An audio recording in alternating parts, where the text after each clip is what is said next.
Información, diálogo y análisis con nuestros invitados. Belkis Sánchez, entrevista en 102.9 Noticias.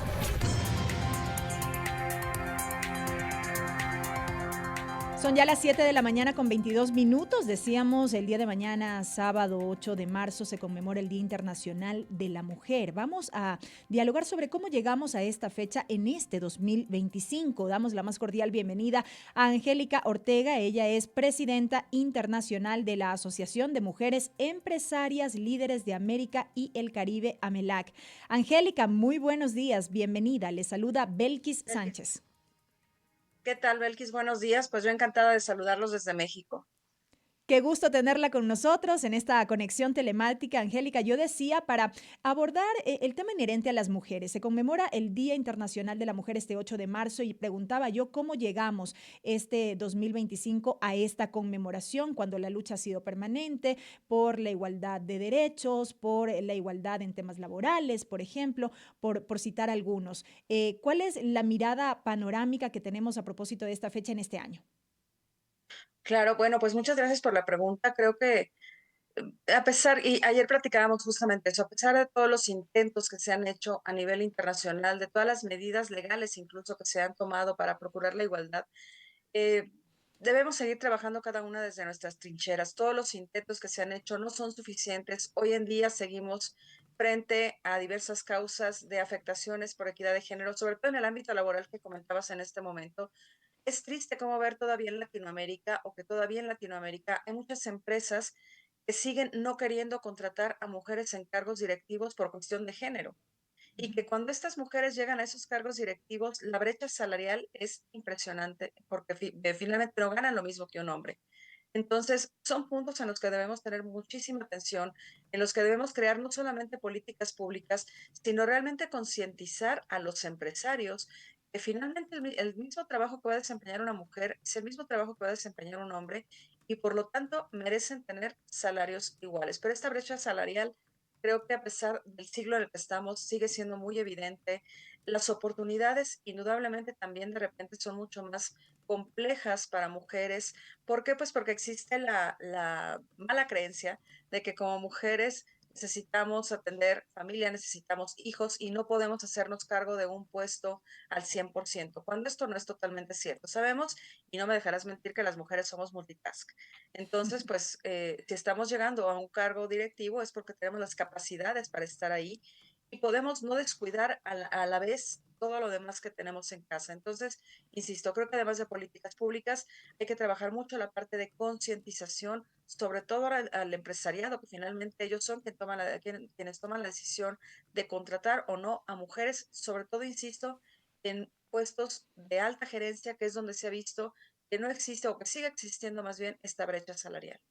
Angélica, cuando hablamos de estas brechas laborales, cuando hablamos de desigualdad laboral por razones de género, no falta quienes dicen, ya empiezan otra vez las mujeres a quejarse, ya van de nuevo con estos discursos feministas, cuando estos temas al final del día son una realidad, siguen siendo una realidad. Creo que si no fuera así, no estaríamos discutiendo sobre aquello año a año en esta lucha que yo decía ha sido permanente y ha sido constante con el paso del tiempo.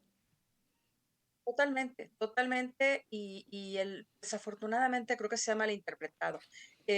También yo soy, por ejemplo, no partidaria del uso de la palabra empoderamiento. Cuando a mí me dicen, es que luchas contra, o más bien a favor del empoderamiento femenino, no me gusta usar esa palabra. Creo que más bien es defender nuestros derechos, defender lo que hacemos día con día, y el poder mostrar que tanto hombres como mujeres merecemos estar en una misma posición. Y te voy a dar un ejemplo.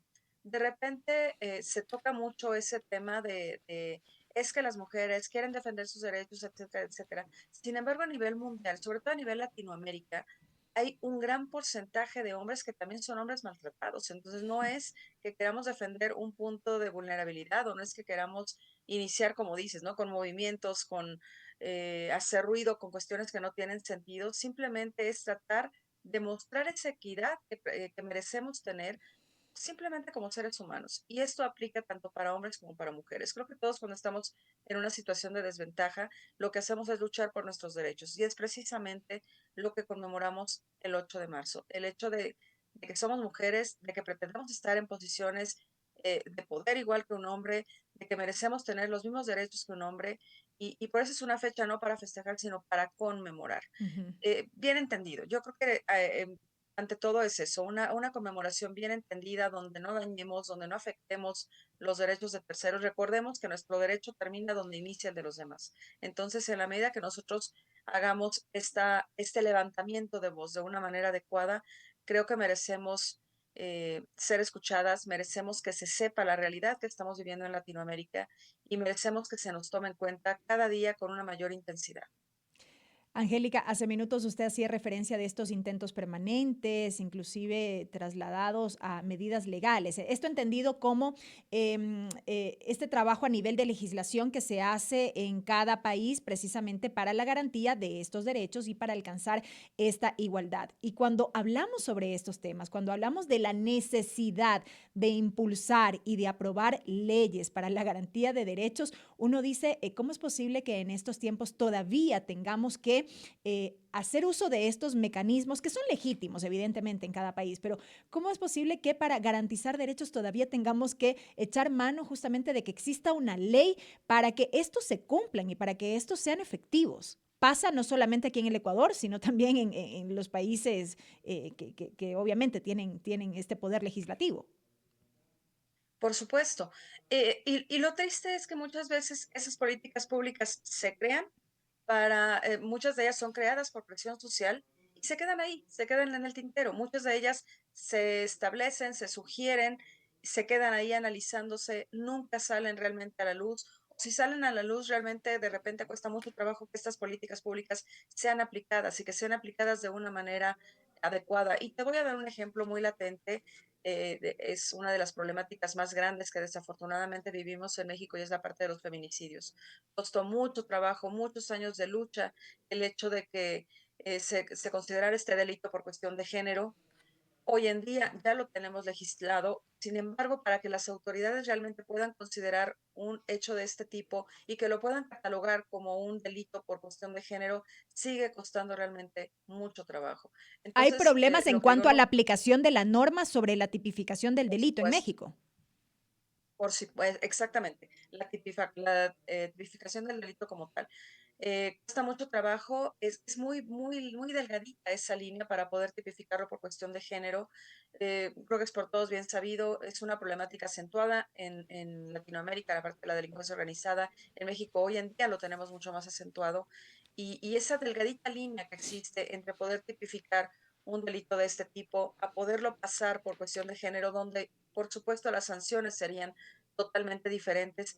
Cuesta mucho trabajo que los legisladores puedan acceder a tipificar ese tipo de delitos por cuestión de género, porque pues, finalmente, insisto, las sanciones son totalmente diferentes. Entonces creo que no solamente, y lo vuelvo a poner sobre la mesa, no solamente es trabajar en políticas públicas, sino trabajar también la parte legislativa, que los jueces estén bien capacitados para que puedan aplicar efectivamente la ley. Hoy en día en México, voy a hablar específicamente de México, tenemos en la puerta el cambio de todo nuestro sistema judicial. Hay incertidumbre porque no sabemos realmente qué preparación traigan las nuevas personas que van a entrar, porque son personas civiles las que van a poder entrar a ocupar cargos en los juzgados, como magistrados, etcétera, y no sabemos si ellos realmente vayan a poder trabajar adecuadamente con toda esta lucha que hemos tenido de creación de políticas públicas, precisamente por este desconocimiento que puede haber. Hemos hablado, Angélica, de brechas laborales por razones de género, hemos hablado de la violencia como tal que deriva en muchísimos casos en femicidio. ¿Qué pasa, por ejemplo, con otro tipo de violencia, la violencia política de género, que también está muy en auge actualmente por utilizar una expresión nada más? Porque, insisto, no solamente la vemos aquí en nuestro país, en Ecuador, entiendo que también en la región. Sí, por supuesto.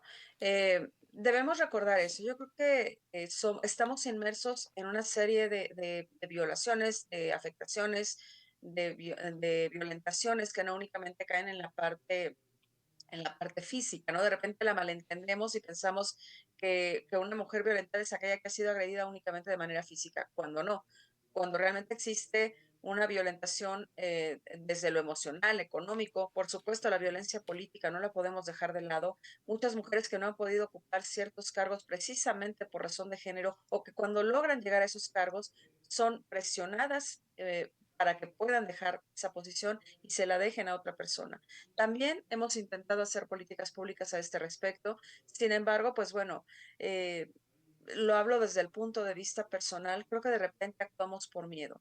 No Ujú. sabemos lo que puede ocurrir, si ya recibimos una serie de amenazas, y es muy frecuente, por ejemplo, que cuando hay periodo de elecciones, pues todas aquellas, y no solamente mujeres, también hombres, que han sido amenazados por pretender postularse para alguna posición, pues desafortunadamente cuando deciden no quitarse del camino, han sido desaparecidos no de la mejor manera, ¿no? Entonces creo que esta parte de violencia política hay que defenderla, sí, pero pues también entiendo el miedo que de repente puede existir el hecho de aferrarse a una cierta posición política, a un cierto cargo político. Son cuestiones que debemos seguir trabajando, no podemos quedar fuera de este tipo de cuestiones. Por ejemplo, ahora todos los partidos políticos, al menos en México, trabajan paridad.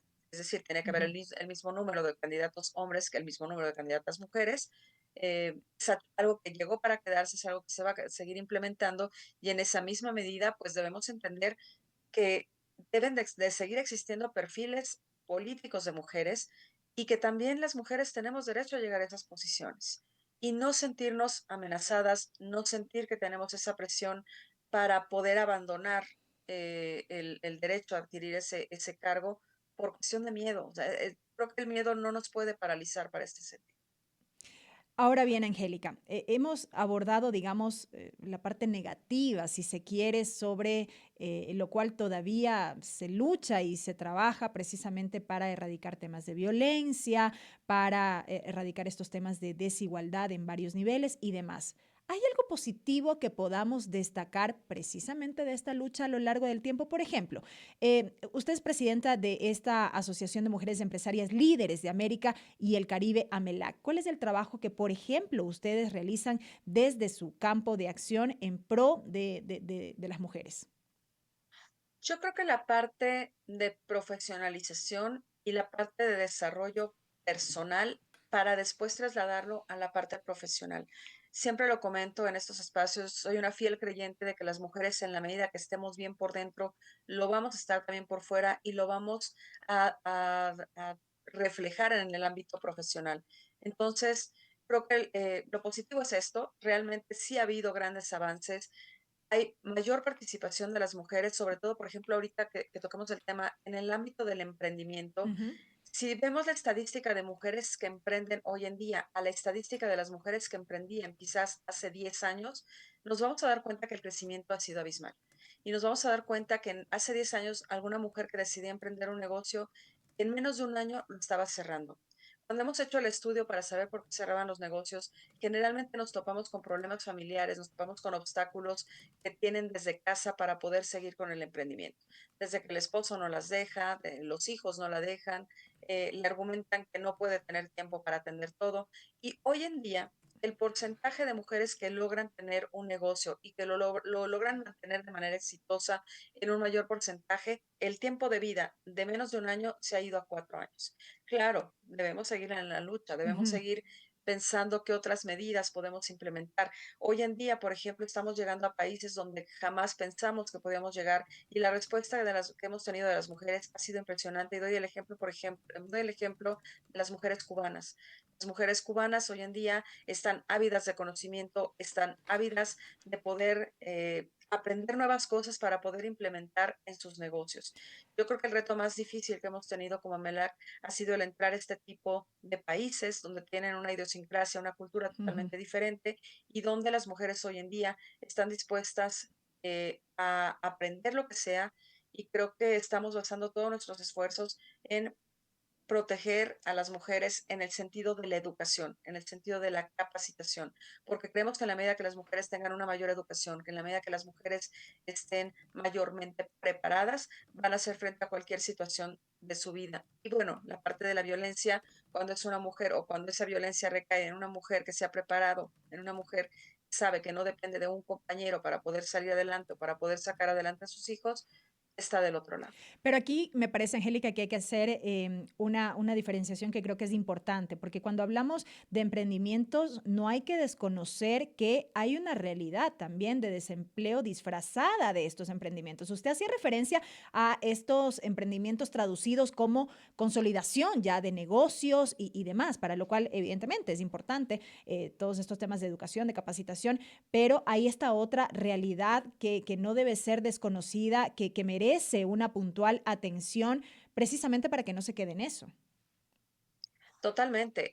Hay que recordar que a raíz de la pandemia, y ya tenemos 5 años de que esto ocurrió, pues se perdieron muchísimos empleos. Ujú, Derivado de esa pérdida de empleos, las personas tuvieron que encontrar nuevas formas de hacer dinero. ¿Por qué? Pues porque teníamos una familia en casa, teníamos unos hijos en casa que debíamos sacar adelante.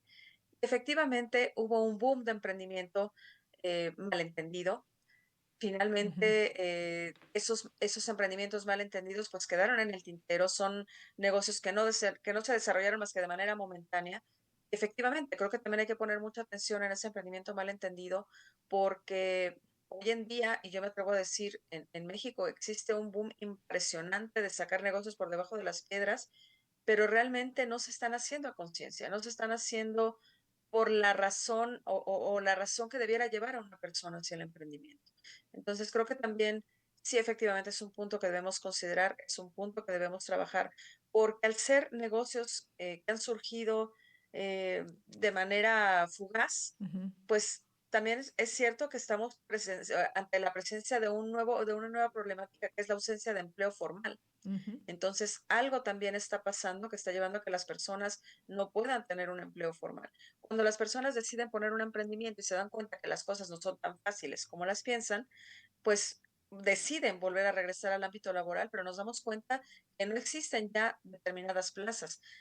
Muchas oficinas siguieron con colaboradores en home office, muchas oficinas tuvieron que prescindir de colaboradores porque se tuvo que reducir la plantilla de empleos. Entonces son cosas que van aparejadas y finalmente pues son jefes de familia, jefas de familia que necesitan sacar adelante a sus hijos y necesitan tener un ingreso de una u otra manera. Entonces creo que eh, hay que trabajarlo en esas dos vertientes.